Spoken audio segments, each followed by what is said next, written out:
Messenger of Allah sallallahu alayhi wasallam is reported to have said, "Min ashratis sa'ah," from the signs of the final hour, "an yatabaha an-nasu fil masajid."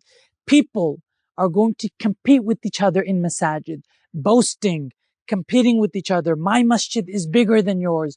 My masjid materially is more beautiful than yours. We have higher minarets. The calligraphy etched across our walls are far more beautiful.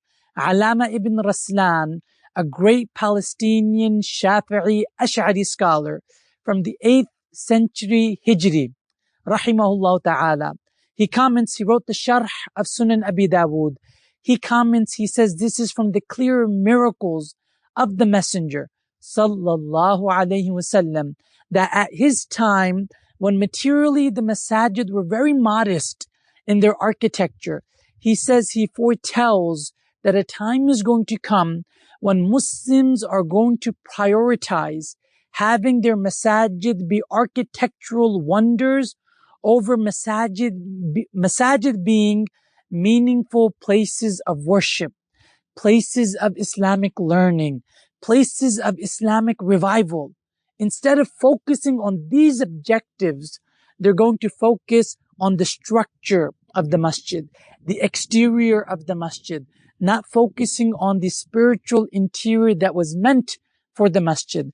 Allama ibn Raslan, centuries ago, he comments, he says, we seek the refuge of Allah, for we see the manifestation of this hadith today in the Masajid of Egypt, in the Masajid of Ash-Sham, even in the Masajid of Baytul Maqdis. Sayyiduna Umar, radiyallahu an, as he commanded, it's reported as he commanded the construction of the masjid, he warned, he said the structure of the masjid is to protect people from rain.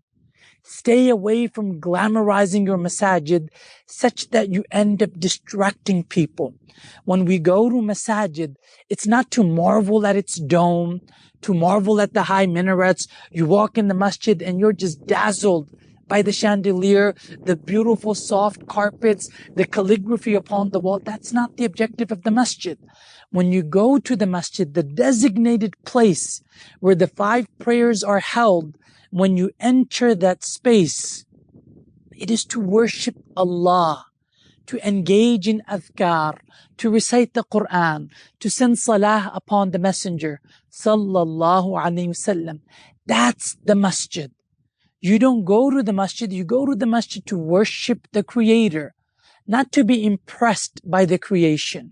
Sayyidina Abdullah ibn Abbas, radiyallahu anhuma, he warns, he says, you Muslims, a time is going to come when you're going to beautify your masajid like the Christians and Jews beautified their places of worship, placing more value in the human architecture of their places of worship, or placing more value as Muslims in the architecture of the masjid over the objective of the masjid. Shaykh Ramadan al-Bhuti writes in his Fiqh Sirat al-Nabawiyyah, in his great seerah work, he says, and he uses strong language, he says there is mass agreement amongst the scholars that it is makruh to beautify your masajid, to expend community resources, to use those resources in beautifying masajid, focusing on the architecture of the masjid and just trying to build these wonders architecturally. Some scholars, he says, establish that it is makruh tahrimi, it is sinful to use community resources like this. Other scholars say it is makruh tanzihi. It is something, it's recommended not to allocate community resources in a manner that you beautify masajid, especially when it comes at the expense of keeping the masjid as a place of worship, the masjid as a place of Islamic learning, the masjid as a place of Islamic revival.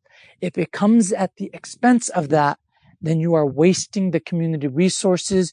You are engaging. You may think that this is a good act that you're doing, but it's not good at all, because it's coming at the expense of what the masjid was originally meant for. Do not, as you design your masajid, make it a place that is friendly for Islamic learning, caters to the youth, caters to the elderly. That's the objective of Masajid. We don't want that we sully the objective of the masjid, trying to make it something that attracts the eyes, but comes at the expense of catering to the needs of the heart.